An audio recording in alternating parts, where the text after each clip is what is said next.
হযরতে মুসা কালিমুল্লাহ একদিন রাস্তা দিয়ে যায়, দেখে একজন বুড়া আল্লাহর সাথে কথা কইতেছে। আল্লাহর সাথে কি কথা বলে? আল্লাহরে ডাক দেয়া বলতেছে, আল্লাহ তোমার কালিমুল্লাহ বলছে, তোমার মুসা বলছে তোমার নাকি বউ নাই, তোমার নাকি বাচ্চা কাচ্চা নাই, তোমার নাকি খেদমতের জন্য কেউ নাই, তোমার নাকি বিবি নাই, তোমার নাকি ছেলে মেয়ে নাই। ওগো আল্লাহ, তুমি আমার কাছে আয়া পড়ো, তুমি আমার কাছে আসলে আমি তোমার খেদমত করব, তোমারে খাওয়ায় দিব, অসুখ হইলে তোমার সেবা করব, ঔষধ খাওয়াবো। নবী মুসা কথাটা শুই না বুড়া লোকটারে দইরা বলতেছে, আল্লাহর সামনে এমন কথা বলা বেয়াদবি, আল্লাহর সামনে এমন কথা বলা যায় না, কি করতেছো? বুড়া কান্না শুরু করছে। নবী মুসা বলছে বেয়াদবি হয়েছে, এবারে কান্না শুরু করছে। আল্লাহ তাআলা মুসা কালিমুল্লাহকে ডাক দেয়া বলে, মুসা রে, আমি তোমারে জমিনে পাঠাইছি আমার বান্দার সাথে আর আমার সাথে মোহব্বত লাগানোর জন্যে। কেন তুমি আমার বান্দাকে আমার মোহব্বত থেকে দূরে সরাইতেছ? কারণ আমার বান্দা এমন জায়গা থেকে আমার সাথে প্রেমের আলাপ করতেছে, আমি আল্লাহর যে বড় ভালো শান্তি লাগতেছে।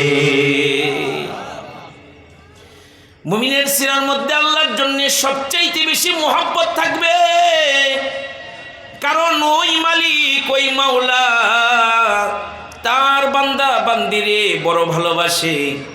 বিশ্ব পয়গম্বর বলেছেন, কোন মানুষ যদি 50-60 বছর বয়রা শুধু গুনাহ করে, মৃত্যুর আগ মুহূর্তে যদি আল্লাহর কথা ইয়াদ কইরা, আল্লাহর কথা যদি স্মরণ হয়ে যায় আর আল্লাহরে যদি আল্লাহ বলে একটা ডাক দেয়, আল্লাহর কাছে সরি বলে, সরকারে দো আলম নবী বলে, জীবন ভৈরা গুনাহ করছে, জিন্দেগীর শেষ বিকালে তওবা করার কারণে আল্লাহ তাআলা এত রহমান, তিনি এত রহিম, তিনি এত দয়ালু, তার বান্দার 50-60 বছরের গুনাহ মুহূর্তের মধ্যে তিনি মাফ করে দেন।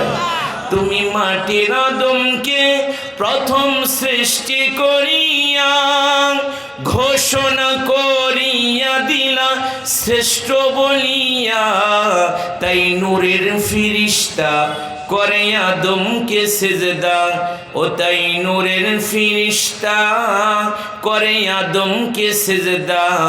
তুমি সবার চেয়ে দিলে মাটির মানুষকে সম্মান। লিল্লাহি তাকবীর। মুমিনের সিনার মধ্যে আল্লাহর জন্য মুহাব্বত বেশি বাবা। আল্লাহ নিজেই বলে, ওয়াল্লাযীনা আমানু আশাদ্দু হুব্বাল লিল্লাহ, কারণ আল্লাহ তার বান্দারে সবচাইতে বেশি আদর করে, সবচাইতে বেশি ভালোবাসে। যিনি আমাদেরকে এত ভালোবাসে, তিনি কি আমাদের কাছ থেকে ভালোবাসা পাই না?